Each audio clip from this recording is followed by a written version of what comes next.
भारतीय विदेश विभाग की इससे बड़ी उपलब्धि और क्या हो सकती है कि पिछले 70 वर्षों में सभी पड़ोसी मित्र देशों को शत्रु बना दिया। भारत पाक जैसे मुद्दे को हल नहीं कर पाए, हमारा पंचशील मृत पड़ा है। हिंदी चीनी भाई भाई ने जो पीठ में छुरा घोंपा, उसके घाव अभी हरे हैं। आज भी सच्चाई यही है कि विदेश नीतियां चुनी हुई सरकारें नहीं बल्कि अधिकारी ही बना रहे हैं। अब तो राजदूत भी वे ही बन रहे हैं। न ये दूध से जलते हैं, न ही छाछ पीते हैं।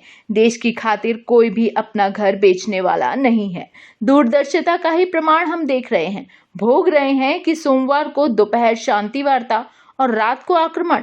सन 1962 का इतिहास दोहरा दिया गया और हम चीनी राष्ट्रपति की भारत यात्रा के मीठे गाने गा रहे थे। विदेश विभाग राजनयिक यात्राओं से क्यों भ्रमित हो जाता है? क्योंकि वे लोग बुद्धिमान तो होते हैं, समझदार नहीं। जिसको जमीन में गड़ने से परहेज हो वह पेड़ बनने के सपने देखे।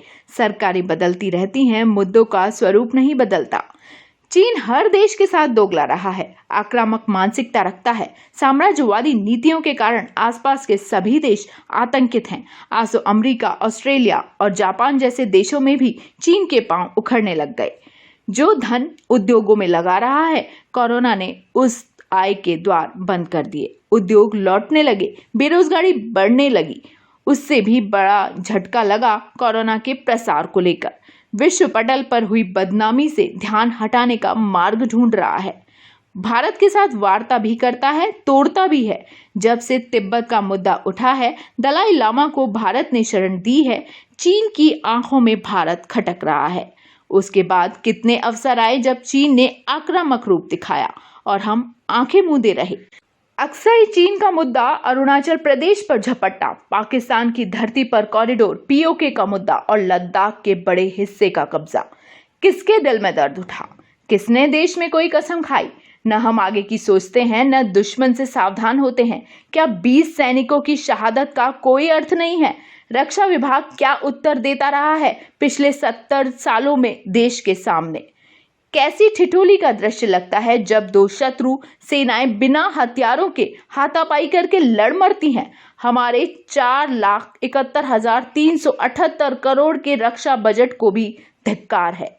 देश के पड़ोस में चारों ओर हमारे प्रति जो वातावरण है, उसके चलते सारे विदेशी दौरे और विदेशी शासनाध्यक्षों की बैठकों और भारत यात्राओं की पोल खुल जाती है। भारत चीन का मुद्दा इतना हल्का नहीं है जितना हम मानकर चल रहे हैं। हमारी लाखों वर्ग किलोमीटर भूमि चीन दबाए बैठा है। न हमारे रक्षा विभाग के पास उत्तर है, न ही विदेश विभाग के पास। तब हमें आश्चर्य क्यों है जब चीन, नेपाल, पाकिस्तान अपने देश के नक्शों में हमारे क्षेत्रों को दिखाते हैं। तस्वीर का दूसरा पहलू यह भी है कि आज चीन का अर्थतंत्र हमारे से अधिक सशक्त है। आज इस नाव में छेद हो रहे हैं, लोग चीन से भाग रहे हैं। उधर अमेरिका ने व्यापार पर अनेक पाबंदियां लगा दी है, तब भारत ही एकमात्र बड़ा बाजार नजर आता है। हमारे पास शक्ति के साथ बात रखने का यह श्रेष्ठ अवसर है। हालांकि आत्मनिर्भर भारत के नारे ने चीन के होश उड़ा दिए हैं, फिर भी चीन पर व्यापारिक प्रतिबंध उसे झुकने पर मजबूर करेगा।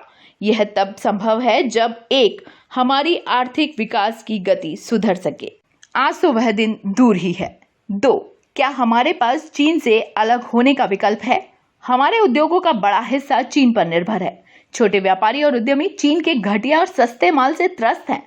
हमारे कितने विदेशी मित्र चीन के विरुद्ध इस आर्थिक संघर्ष में हमारा साथ देंगे? चीन का वर्तमान आक्रामक रवैया भी गीदड़ भभकी ही है। उसे अपने देशवासियों का ध्यान भी बांटना है, भारतीय नीतियों और तैयारियों का आकलन भी करना है, देश में बड़े उद्योगों के पलायन को रोकना भी है। भारत का अमेरिकी झुकाव, G7 की सदस्यता भी उसकी आंखों में खटक रही है। अपने को चारों ओर से घिरता देखकर आक्रमण को रक्षा कवच मान बैठा है, जिससे उसका हित दूर दूर भी नहीं है। इस तथ्य को वह जानता है। जो भी हो उसकी वह जाने। हमारी तो हमें ही तय करनी चाहिए। चीन पर हम क्यों भरोसा कर लेते हैं, इसका उत्तर देश मांगता है। हर बार धोखा खाते हैं, कुछ जमीन से हाथ भी धो बैठते हैं, किंतु चीन को सतर्क रहने के लिए कभी मजबूर नहीं कर पाए। यही तो हमारी कूटनीतिक हार है। आज जब चीन और नेपाल भी साथ हो लिए, दोनों आक्रामक हो लिए, तब हम क्यों गलियां निकाल रहे हैं मुंह छिपाने के लिए? ऐसा समझदार शत्रु तो सबसे बड़ा हितैषी होता है, जो आपको सोने नहीं देता। हम फिर भी अगर सोते रहें, मौज मस्ती करते रहें, विदेश यात्राओं के ग्लैमर में डूबे रहें, तो भगवान भी सहायता नहीं करेगा। भारत को दिशा तय करनी होगी, गंभीरता, संकल्प की दृढ़ता, पंचशील की गरिमा भी दिखानी होगी और आंखें भी।